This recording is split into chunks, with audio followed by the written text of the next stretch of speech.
आपके छोटे छोटे प्रयास आपको जिंदगी में किस मुकाम पर पहुंचा सकते हैं, आपको इस कहानी से बखूबी समझ आ जाएगा।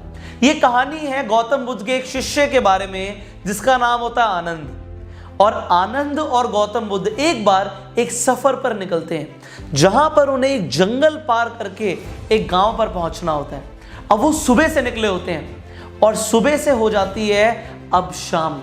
अब जब शाम हो रही होती है, आनंद से अब चला नहीं जा रहा, उसके पैरों में दर्द हो रहा होता है और उसे जंगल में दिख जाता है एक लकड़हारा। अब लकड़हारे को देखते ही आनंद एक्साइटेड हो जाता है। वो लकड़हारे के पास जाता है और पूछता है कि भाई तुम मुझे क्या बता सकते हो यहाँ से गांव कितनी दूर है। तो लकड़हारा गौतम बुद्ध की तरफ देखता है और गौतम बुद्ध मुस्कुरा जाते हैं, स्माइल कर देते हैं। अब जैसे ही वो गौतम बुद्ध की स्माइल देखता है, लकड़हारा आनंद को बोलता है कि भाई तुम बहुत करीब आ गए हो, गांव यहाँ से 2 किलोमीटर आगे ही है, सीधा चले जाओ। अब जैसे ही आनंद ये सुनता है 2 किलोमीटर आगे, वो एकदम से एक्साइटेड हो जाता है और वो भागा भागा आगे निकल जाता है। अब गौतम बुद्ध में तो बहुत एनर्जी होती है, आनंद में भी एक्साइटमेंट आ चुकी होती है, वो अपना दर्द भूल चुका होता है, आगे बढ़ रहा होता है। पर अब 2 किलोमीटर नहीं, 4 नहीं, 8 किलोमीटर आगे आ जाते हैं। हम चलते ही जा रहे हैं और आनंद को अभी भी जंगल खत्म होता हुआ नहीं दिख रहा। तो आनंद दोबारा से परेशान हो जाता है, उसके पैरों में बहुत दर्द हो रहा होता है। तो आनंद को वहां पर दिखती है एक महिला, एक औरत जो जंगल में आई होती है जंगली फल और जड़ी बूटियां लेने। अब आनंद उस औरत से पूछता है, क्या आप मुझे बता सकते हैं कि यहां से गांव कितनी दूर है। अब वो औरत दोबारा गौतम बुद्ध की तरफ देखती है और गौतम बुद्ध स्माइल कर देते हैं, मुस्कुरा जाते हैं। तो औरत बोलती है, तुम बिल्कुल आ ही गए हो गांव, यहां से 2 किलोमीटर आगे जाओ, तुम्हें गांव दिखने लग जाएगा। अब वो सोचता है कि बस 2 किलोमीटर दूर है, चलो चलते हैं। वो फिर से अपना दर्द भूल जाता है, चला जा नहीं रहा, बट फिर भी वो सोचता है अगर 2 किलोमीटर की बात है तो चलते हैं, क्योंकि अगर वो गांव नहीं पहुंचे तो उन्हें जंगल में ही रात बितानी पड़ेगी। अब 2 किलोमीटर की जगह फिर से 4 की जगह 8 किलोमीटर निकल जाते हैं। वो 8 किलोमीटर और आगे आ गए, 16 किलोमीटर हो चुके हैं उनके चलते चलते, और अभी भी उन्हें समझ नहीं आ रहा क्योंकि गांव दिख ही नहीं रहा। अब वहां पर दिखती है उन्हें एक नहर। आनंद नहर की तरफ देखता है तो उसे एक आदमी दिखता है जो जंगल से निकलता हुआ मछली पकड़ता हुआ जा रहा होता है। अब वहां पे उसे जब वो मछुआरा दिखता है तो आनंद उस मछुआरे की तरफ जाता है और बोलता है, भाई क्या तुम मुझे बता सकते हो यहाँ से गांव कितनी दूर है।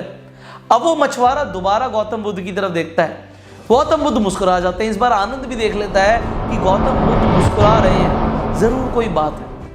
वो मछुआरा दोबारा बोलता है कि भाई तुम बिल्कुल आ ही गए हो, यहाँ से 2 किलोमीटर आगे जाना है तुम्हें और तुम्हें गांव देखने लग जाएगा। अब जब आनंद ये सुनता है तो उसे समझ नहीं आता कि सब 2 किलोमीटर ही क्यों बोल रहे हैं कि आगे जाना है, आगे जाना है, वो इतना आगे तो आ चुके हैं। तो वो गौतम बुद्ध से ही सवाल कर देता है कि महाराज मुझे इनकी बात पे यकीन नहीं है, आप मुझे बताइए कि गांव यहाँ से है कितनी दूर। हम इतनी दूर चलकर आ गए हैं और मुझे नहीं समझ आ रहा कि अब आगे क्या होगा, मेरे से चला भी नहीं जा रहा, मैं पूरी तरीके से थक चुका हूँ। तो गौतम बुद्ध बोलते हैं कि गांव अभी यहाँ से 2 किलोमीटर दूर नहीं है, गांव यहाँ से अभी भी कम से कम 20 किलोमीटर दूर है। तो आनंद बोलता है, महाराज इसका मतलब है कि हमें यहीं पे रात गुजारनी पड़ेगी। गौतम बुद्ध बोलते हैं, बिल्कुल यहीं पे रात गुजारनी पड़ेगी। तो आनंद पूछता है कि महाराज फिर ये सब झूठ क्यों बोल रहे हैं कि 2 किलोमीटर दूर है, 2 किलोमीटर दूर है। तो गौतम बुद्ध बोलते हैं, इन्होंने झूठ थोड़ी बोला, इन्होंने तुझे बोला कि तुझे 2 किलोमीटर आगे जाना है, 2 किलोमीटर आगे है गांव। तो जब आगे जाने के लिए उन्होंने बोला तो तेरे अंदर एकदम से एक्साइटमेंट आ गई कि 2 ही किलोमीटर तो है, चलो पार कर जाएंगे, चलो पार कर जाएंगे। अगर वहां पे वो लकड़हारा ही तुझे बोल देता कि गांव बहुत दूर है तो तू वहीं पे रुक जाता, तू यहां तक पहुंचता नहीं। अब देख, थोड़ा थोड़ा करके हम यहाँ पे नहर के किनारे आ चुके हैं और नहर के किनारे हम रात गुजार सकते हैं। हम कल सुबह अपना सफर शुरू करेंगे, हम रात यहीं पे गुजार लेते हैं। अब जरा सोचिए, आनंद को मोटिवेशन मिली कैसे? थोड़ा और करके आगे बढ़ने की, और थोड़ा थोड़ा करके वो बहुत दूर आ गया। बिल्कुल इसी तरीके से अगर हम भी लोगों को प्रोत्साहित करें तो वो भी थोड़ा थोड़ा करके जिंदगी में बहुत आगे बढ़ सकते हैं। बट उसके लिए वो थोड़ा थोड़ा मोटिवेशन देना ज़रूरी है। आज आपको मेरी वीडियो से वो थोड़ा थोड़ा मोटिवेशन मिलता है एंड आप स्टेप बाय स्टेप आगे बढ़ते हो। और उससे होता है कि जब आप आगे बढ़ रहे हो तो आपको आपकी सफलता जरूर मिलती है।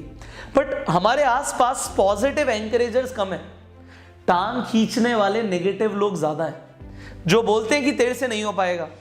और जब हम किसी को डीमोरलाइज कर देते हैं, हम किसी को डीमोटिवेटेड कर देते हैं, तो होता क्या, वो इंसान वहीं रुक जाता है, वहीं थम जाता है। बट मोटिवेशन की जरूरत है, इसीलिए मुझे सोसाइटी में एंकरेजर्स चाहिए। जैसे लोगों ने आनंद को किया वैसे आप भी बन जाइए ना, थोड़ा थोड़ा मोटिवेट कीजिए। अगर मैं आपसे बोलूं कि आप 100 पुशअप्स कर सकते हो, आप बोलोगे यार 100 तो नहीं हो पाएंगे। मैं आपको अगर बोलूं कि क्या आप 10 कर सकते हो, तो आप बोलोगे शायद 10 हो जाएंगे। और 10-10 करके अगर मैं आपको वही 10 बार करा दूं तो 100 हो जाएंगे। बट पहली बार में 100 नामुमकिन है, 100 करना एक जादू है। पर नामुमकिन पॉसिबल हो सकता है, इम्पॉसिबल पॉसिबल हो सकता है अगर स्टेप्स लिए जाएं। स्मॉल स्टेप्स रेगुलर लेने से कंपाउंडिंग इफेक्ट क्रिएट होता है, एंड वही मैं चाहता हूं आपकी लाइफ में हो। तो अगर आप स्मॉल स्टेप्स लेने के लिए तैयार हैं तो नीचे कमेंट जरूर कीजिए।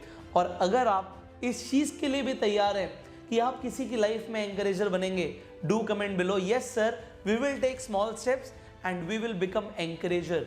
अब हमें चाहिए encourager and you are going to become an encourager now.